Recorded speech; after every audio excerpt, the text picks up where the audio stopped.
El 17A es una fecha difícil de olvidar. Todos nos acordamos de dónde estábamos, qué hacíamos y a quién llamamos de inmediato. Ese jueves, unos minutos antes de las 5 de la tarde, yo salía de la estación de tren de Plaça Catalunya. Recuerdo que me sorprendió una hilera de coches de policía que circulaban a toda velocidad. Salí corriendo hacia la Rambla para ver qué estaba pasando y me detuve justo delante del paso de cebra donde la furgoneta había empezado el recorrido mortal. Tengo grabada en la memoria la imagen de un agente que intentaba parar el tráfico a la desesperada, golpeando el cristal de los autobuses con la mano. Para los que acabábamos de llegar, en un primer momento parecía que había habido un accidente. Después llegó el miedo, las avalanchas y la confirmación de que se trataba de un atentado terrorista. A mí esas horas me marcaron para siempre, y 5 años después me sigo preguntando cómo ha cambiado la vida de aquellos que estaban unos minutos antes, unos metros más abajo de donde estaba yo. Cómo ha cambiado la vida de los que sufrieron los atentados en primera persona.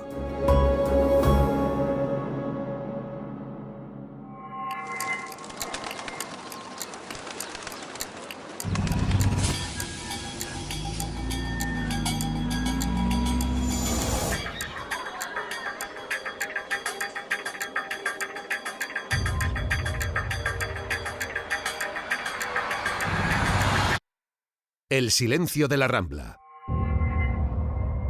Un podcast de Nil Marvá realizado por Pablo Sánchez. Yolanda Ortiz tiene 48 años, es sanitaria y vive en Campdevànol, un pueblo que está a 4 kilómetros de Ripoll. Aquel 17 de agosto tenía el día libre, así que decidió pasarlo en Barcelona. La acompañaban sus 2 hijos, Daniela e Iván, de 4 y 10 años, y su madre. La verdad es que no tenía planeado bajar a Barcelona. No tenía pensado hacer nada en concreto. Pero bueno, en el último momento, el día 16 por la noche, pensé que estaría bien coger a los niños y bajar al puerto de Barcelona. Estuvieron comprando en las tiendas del centro, pasearon durante horas y comieron. Sobre las 4 de la tarde, Daniela había perdido el chupete, así que lo primero que hicieron, después de la comida, fue dirigirse a la Rambla, donde Yolanda tenía localizada una farmacia. Y ya que estaban en el paseo, Iván descubrió el mercado de la Boquería por primera vez. Estaba prácticamente todo cerrado y había poca gente, pero aprovecharon para tomar un refresco. A las 5 menos 10 empezaron a subir por la Rambla, porque a las 5 Yolanda había quedado en Plaça Catalunya con una vendedora de Wallapop. Había comprado por internet unos pantalones de esquiar para Iván. I havíem quedat a 3:45 aquí al principi de Rambles. Habíamos quedado a las 5 menos cuarto aquí al principio de la Rambla y yo estaba un poco enfadada pensando que, ostras, llegábamos tarde y había quedado con esta chica que nos habíamos comunicado por teléfono vía WhatsApp, así que les metí prisa, les hice levantar y a las 5 menos 10 salimos a la Rambla. Ens disposem a sortir a Rambles. En menos de un minuto, su vida iba a cambiar para siempre. En aquell moment l'Ivan anava un pas davant meu. En ese momento Iván caminaba un poco por delante de mí y detrás iba mi madre con la niña y el cochecito. Jo vaig començar a sentir com molt aldarull, molt jaleo i empecé a oír alboroto, jaleo, y en décimas de segundo que per una part vaig entendre que era normal. Pensé por una parte que era normal, ya que la Rambla es un lugar donde siempre hay mucha fiesta y griterío. Pero era un so diferent. Pero por otro lado, que era un sonido diferente. Giré la cabeza hacia la izquierda, donde queda la Plaza Catalunya, y vi una avalancha de gente viniendo hacia nosotros. Nosaltres just estábamos situados en plena Rambla. ¿Estabais en el centro del carril? Sí, al mig de Rambles. Tot d'una... Bueno, el meu instint de mare... De repente mi instinto de madre, o como quieras llamarlo, fue alargar el brazo, coger a mi hijo Iván por la camiseta, que por entonces tenía 10 años, i el vaig estivar enrere. Y traerlo hacia mí. No? Y en aquel momento, bueno, la furgoneta es va abrir. En ese momento la furgoneta se abrió paso entre la gente y, bueno, disparando cuerpos a diestro y siniestro. La furgoneta, doncs, bueno, com ja et dic, ens va passar bàsicament a 1 metre. La furgoneta pasó a 1 metro de nosotros y recuerdo perfectamente la figura del conductor, no la cara, pero sí recuerdo la figura perfectamente, con los brazos estirados haciendo fuerza en el volante y la espalda apretada contra el asiento. I, bueno, Y también recuerdo cómo la furgoneta mató a las 2 personas que tenía justo enfrente. Després vaig estar com molt de temps sentint-me culpable. Estuve mucho tiempo sintiéndome culpable. Tuve que trabajarlo mucho para comprender que yo no podía haber salvado a aquellas 2 personas. Però era molt complicat perquè... Es complicado porque yo pensaba, si con una mano he podido salvar a Iván, ¿por qué no he intentado salvar a una de ellas con la otra mano? És complicat. Bueno, en aquell moment jo entro en un estat de xoc, evidentment. En aquel momento entré en estado de shock, todo era silencio a mi alrededor. I de cop va tornar el soroll, no? Estaba sorda y de pronto volvió todo el ruido. Vaig sentir la veu de la meva mare, que estava... Oí la voz de mi madre que estaba detrás de mí gritando, ¡es un atentado! ¡Es un atentado! Y yo la miraba y pensaba, estás desvariando. La palabra atentado no entraba en mi vocabulario. Pensaba, será una furgoneta que ha perdido los frenos, que se ha despistado, no sé. Cualquier cosa menos la palabra atentado. Y bueno, el que vam fer va ser... Lo que hicimos luego fue refugiarnos en un pequeño establecimiento que hay justo saliendo de la boquería. Y cuando Yolanda acaba de contarme su experiencia, me pregunto cómo lo vivió su hijo Iván, que entonces tenía 10 años. Así que lo llamo y nos atiende desde el instituto. Está en una pausa.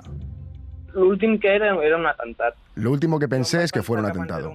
Antes pensé que sería una fiesta. Quan vaig veure la meva mare aterroritzada y vaig veure una furgoneta... Cuando vi a mi madre aterrorizada en la furgoneta pensé, o explota o qué está pasando aquí. Perquè jo me'n recordo que... Porque también recuerdo empezar a ver cosas volando y... Això va ser bastant dur. Recordo perfectamente que em va agafar de la samarreta... Recuerdo perfectamente que me cogió de la camiseta y si no llega a hacerlo... No seria possible que jo estigués en aquesta entrevista. Hoy yo no estaría en esta entrevista. Es así, este gesto le salva la vida. És que a dia d'avui encara no entenc. Es que a día de hoy aún no entiendo cómo pude reaccionar.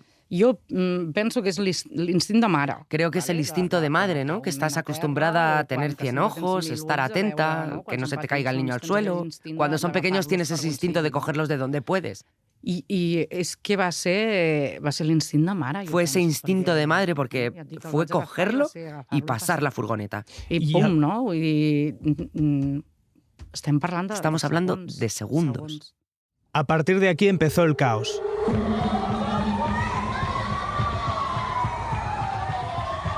Los gritos, las víctimas heridas en el suelo, las avalanchas humanas.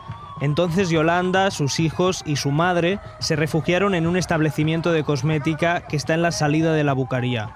Una veintena de personas se acomodaron como pudieron y enseguida los trabajadores del local bajaron la persiana metálica. Molt soroll. Muchísimo ruido. Gente corriendo, disparos, mucho ruido en definitiva y de repente, silencio. De cop un silenci. De repente, un silencio brutal, brutal. Allí dentro había gente de todo el mundo que buscaba desesperadamente a sus familiares. La madre de Yolanda ya se olía que era un atentado y lo repetía en voz alta constantemente. Iván y Daniela eran demasiado pequeños para entender qué estaba pasando. De repente, un agente de la Guardia Urbana levantó la persiana. Quería hacer un recuento de cuántas personas estaban refugiadas en la tienda. Entonces, Iván gritó: Ostres, han vingut els SWATs. Un SWAT es un policía de élite, los agentes que están preparados para participar en operaciones de alto riesgo. El padre de Iván es policía y él, desde muy pequeño, está fascinado por los SWATs. El agente respondió rápidamente. Le dijo: sí, soy un SWAT y necesito tu ayuda. Necesito que hagas un recuento de los que estáis aquí dentro y que me digas si alguien necesita algo. Unos minutos después salieron de la tienda y se encontraron con otro agente de la Guardia Urbana, que curiosamente también se llama Iván. Entonces Iván, el hijo de Yolanda, le pidió una foto en medio del caos.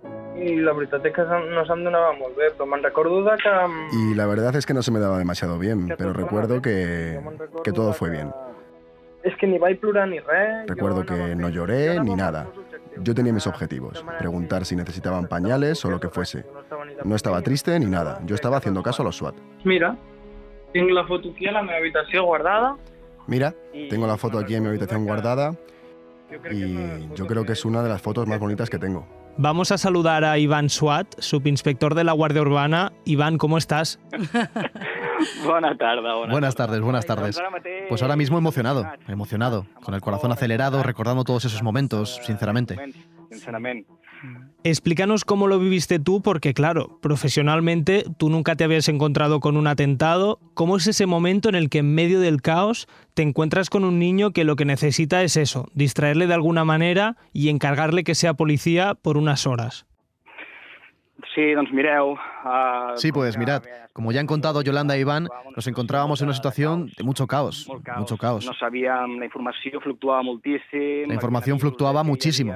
Había avisos de que había posibles terroristas en la zona de la Boquería, al lado de un hotel. Eran momentos de molt de caos. Eran momentos de mucho caos. Aún así, al cabo de una hora y cuarto aproximadamente, cuando la cosa empezó a perfilarse más, recibimos las órdenes. Yo en aquel momento era caporal, jefe, y dirigía un pequeño equipo de 6 personas. Vam rebre les ordres de començar a evacuar a la gent. Recibimos las órdenes de empezar a evacuar a la gente y llevarlos hacia zona segura. Y fue el momento en que Carlos fue el encargado de entrar en la tienda donde estaban Yolanda e Iván y ocurrió todo esto que os han contado. Tot seguit, doncs res, va sortir el Carlos i em veia i em diu, caporal... Salió Carlos y me dijo, caporal, Iván, me piden hacernos una foto. Al moment... Y yo al momento tardé medio segundo, dije, por supuesto que sí, ven Iván. Li vam deixar una de les nostres gorres. Le dejamos una de las gorras y nos hicimos la foto. Nosotros equipados de arriba abajo y él con nuestra boina particular de la unidad. I va ser un moment, vaja... Y fue un momento, no sé, bonito dentro de la gran tragedia. Eso fue un inicio. Sí, realment va sortir ràpidament l'instint. Salió rápidamente el instinto. Estamos cansados de hacernos fotos con turistas en cualquier momento. Pero eso fue, ostras, un niño te está pidiendo una foto en una situación de terror. ¿Qué vas a hacer? Ven aquí, una sonrisa. Si se'ns veu a la fotografia... Si nos ves en la fotografía, cualquiera puede pensar que se trata de una tarde de domingo de verano cualquiera en Barcelona, sin más. Iván sale contento. Es que, vaya, dentro de la tragedia esta es de las pocas cosas que nos consuela, sinceramente. És que és molt fort, perquè tu mires aquesta foto... Es muy fuerte porque tú miras esa foto y es imposible pensar que detrás hay todo lo que hay. Sí. Porque los cuerpos aún estaban en el suelo. La imagen que había detrás de esta foto y delante era horrible. I jo penso, Iván, corregeix-me si m'equivoco, Iván Swat... Y yo pienso, Iván, corrígeme si me equivoco, Iván Swat, que él estaba especialmente susceptible porque acababa de ser padre. És cert, un quan és pare és molt més... Bueno, pot sentir com molta més empatia envers... Por lo tanto, uno cuando es padre puede sentir mucha más empatía frente a los niños. Tienes más instinto de protección también. ¿Tenías esta sensación, Iván? Correcte, feia 12 dies que havia estat pare per segona vegada. Correcto. Hacía 12 días que había sido padre por segunda vez. Clar. Claro. Quieras o no, eso te agudiza estos sentimientos ante un niño. Al día siguiente Iván estaba en shock. No le salían las palabras. Yolanda estaba preocupada, llamó al pediatra y le recomendaron que le hiciera escribir una carta para describir cómo se sentía. Él cogió un lápiz y empezó a redactar. Bueno, doncs, Bien, pues dice, atentado en Barcelona. Tuve mucho miedo y también mucho dolor.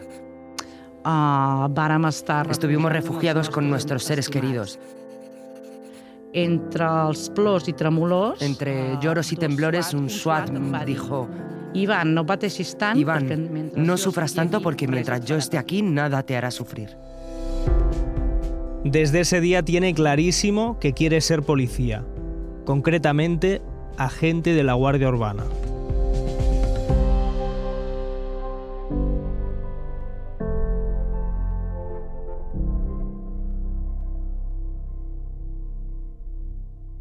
Esta es la cara más bonita de la tragedia, pero mientras su hijo de 10 años sentía que se había convertido en un agente por unos minutos, Yolanda tenía que procesar mucha información. Encerrada en esa tienda, le llegó una foto al móvil. Era la foto de uno de los integrantes de la célula terrorista. Uno de los detenidos es este hombre, es Driss Oukabir, un joven magrebí residente en Ripoll que tendría antecedentes por malos tratos. Los autores habrían alquilado 2 furgonetas, una para atentar y la otra para huir.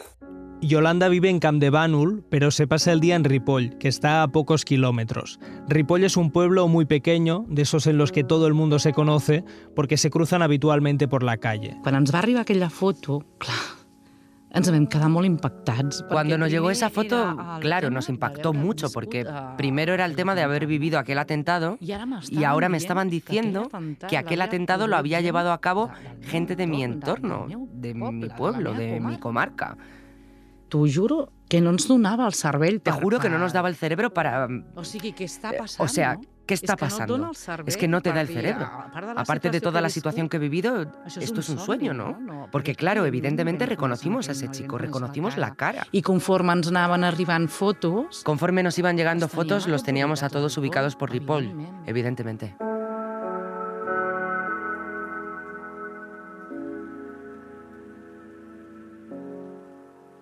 Después del atentado, la familia regresó a Campdevànol. Pasaron 24 horas, 48, una semana y nadie, absolutamente nadie, les llamó para saber cómo estaban. És que a més t'arribes a sentir malament per estar malament. Además es que llegas a sentirte mal por estar mal. Lo único que sé es que durante esos 6 meses, hasta que no sacamos a Robert, a mí no me llamó nadie. Nadie se preocupó de cómo estaba mi hijo, ni de cómo estaba yo, ni de cómo estaba mi madre, y nosotros no podíamos ni salir a la calle del miedo que teníamos. I l'Ivan se'n despertava a les 2, a les 3 de la matinada en ple hivern. Iván se despertaba a las 2, a las 3 de la madrugada en pleno invierno, con ataques de ansiedad. Y yo lo tenía que sacar al balcón en pijama a bajo cero, porque estamos hablando de Campdevànol. Y nadie se preocupaba de ese niño ni de mí. Yolanda tenía entendido que cuando eras víctima de un atentado terrorista recibías una gran ayuda psicológica. Pero después de vivirlo en primera persona, ha descubierto que no es así. A los 2 años, el ministerio les dijo que no eran víctimas, que no tenían derecho a ayuda psicológica. Luego le concedieron la ayuda solo a su madre, pero la vida, una vez más, volvió a detenerse. Em van detectar un càncer bastant greu i la meva mare va deixar córrer, pobreta, no? Me detectaron un cáncer bastante grave y mi madre lo dejó correr, pobrecilla, ¿no? El tema central era mi enfermedad. Después salió el juicio y se nos vuelve a reconocer como víctimas, pero esta vez por el juzgado. En 2019, la familia sí que recibe una llamada. El Consejo Comarcal del Ripollès avisa a los padres de Iván de que su hijo compartirá instituto con Víctor, el hermano del terrorista que atentó en la Rambla. Es un nombre falso para proteger su identidad. A Ripoll només hi ha un institut. En Ripoll solo había un instituto. Tenía que compartir instituto y los dos empezaban. Quan el vaig veure, doncs el vaig reconèixer. Cuando lo vi, lo reconocí, porque se parecen mucho, pero mucho. Pero no hablamos. I llavors jo em vaig apuntar a futbol.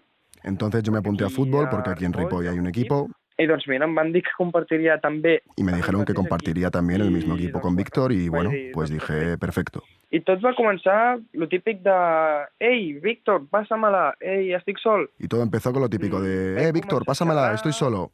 Empezamos a charlar, no hablábamos nunca del atentado, como si no hubiera pasado nada. Bàsicament, no había hagut un atentado entre nosotros. Básicamente no había habido un atentado entre nosotros, o sea, entre nosotros solo había fútbol e instituto. Y unas semanas más tarde, hablaron del tema. En Víctor va vindre i em va demanar disculpes. Víctor vino y me pidió disculpas, como si él fuera el causante de tot aquell malson. toda aquella pesadilla, por así decirlo. ¿Y qué le dijiste? Doncs que a mi no m'havia de demanar disculpes per res. Pues que a mí no tenía que pedirme disculpas por nada, porque él no tenía nada que ver. I que perquè el seu germà hagués fet això... Y que porque su hermano hubiese hecho eso, no dejaría de ser ni su compañero, ni su amigo del fútbol, ni nada. Res. Yo a Víctor lo trataba como si no fuera el hermano de Younes. I això jo penso que és una gran lliçó. Y esto yo creo que es una gran lección, porque a nivel de adultos, a día de hoy, aún no se ha sabido cómo gestionar esto. La gran lección de convivencia nos la han dado los niños. Sí, senyor. Sí, señor. Estoy muy orgullosa de la educación que le he dado a mi hijo, porque pienso que todo esto ha sido fruto de la educación que nosotros le hemos dado en casa. En el tema de, pues, con esos 12 añitos, saber separar las cosas y decir... Nosotros no hemos hecho nada. Nosotros no somos responsables de esta situación, Per tant, donem-nos l'oportunitat de conèixer-nos. Por lo tanto, démonos la oportunidad de conocernos y de juzgarnos a partir de ahora, no con lo que ocurrió anteriormente. 5 años después, Yolanda se ha recuperado del cáncer. Ella, Iván y su madre son las víctimas 108, 109 y 110 de la sentencia. Daniela tiene 9 años e Iván y Víctor son amigos.